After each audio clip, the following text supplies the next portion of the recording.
Welcome to qnawire.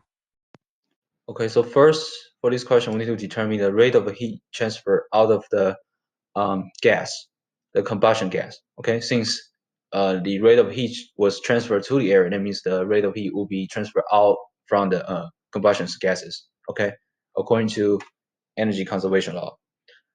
So therefore, we can apply the energy balance equation here, which is E dot in equal to E dot out.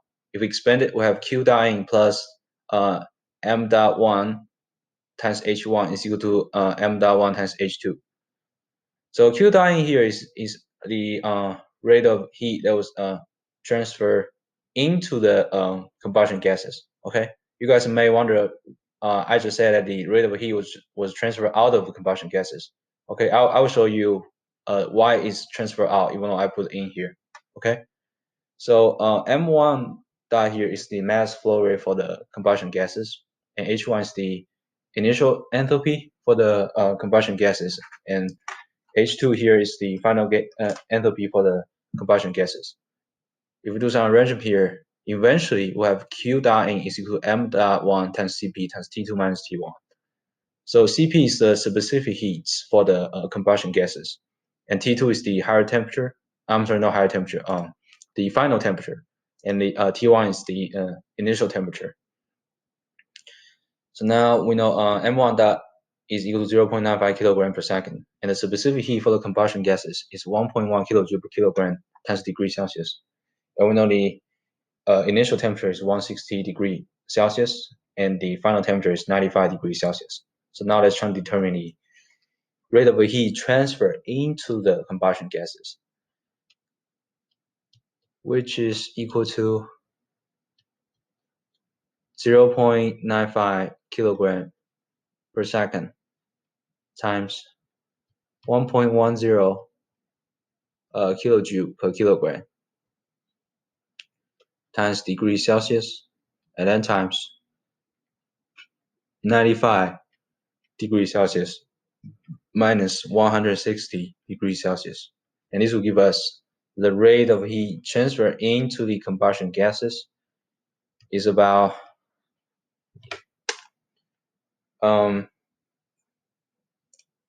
67, actually it's negative 67.925 kilowatts.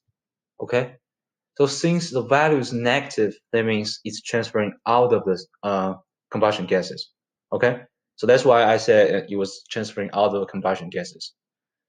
So if it's transferring out of the combustion gases, that means it's transferred into the air. So therefore, the rate of heat transfer into the air, which is Q dot air here, should be equal to negative Q dot in.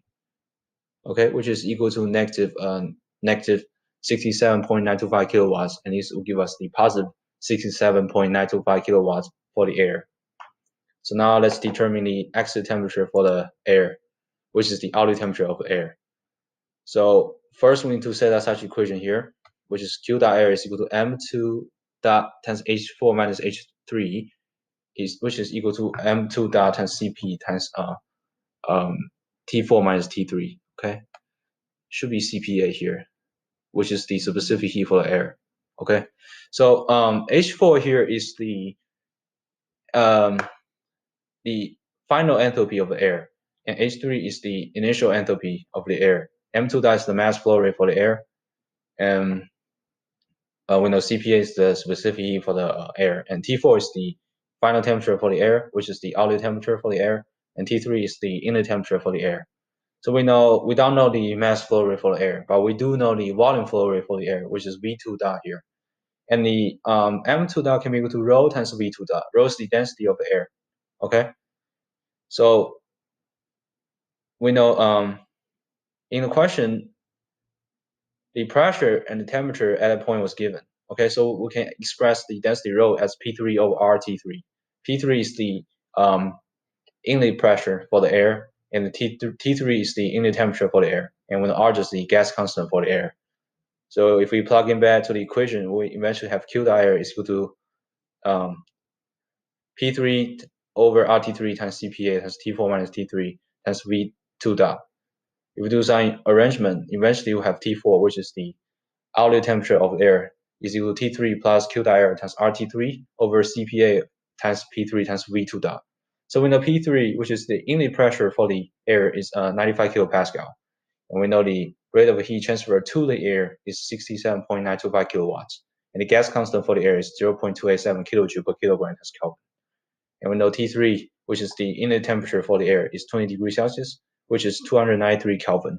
And CPA, which is the specific heat for the air, is 1.005 kilojoule per kilogram as degrees Celsius. And the volume flow rate is 0.6 meter cube per second. So now let's plug in back to the equation to determine the outlet temperature for the air. So we have T4 is equal to 20 degrees Celsius plus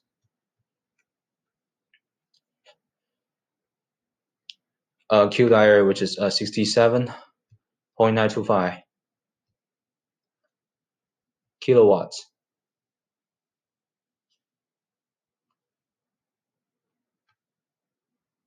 And then times RT3, which is 0.287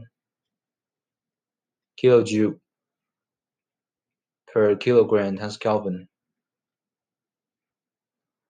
And then times 293 Kelvin.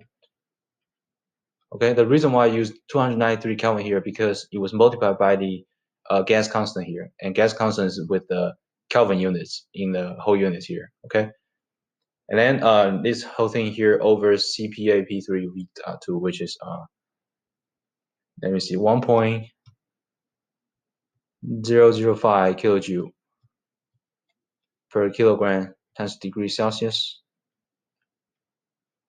and then times 95 kilopascal, and then times 0.6 meter cube per second. And this will give us the outlet temperature for the air is about 120 degrees Celsius. And these are the answers for this question.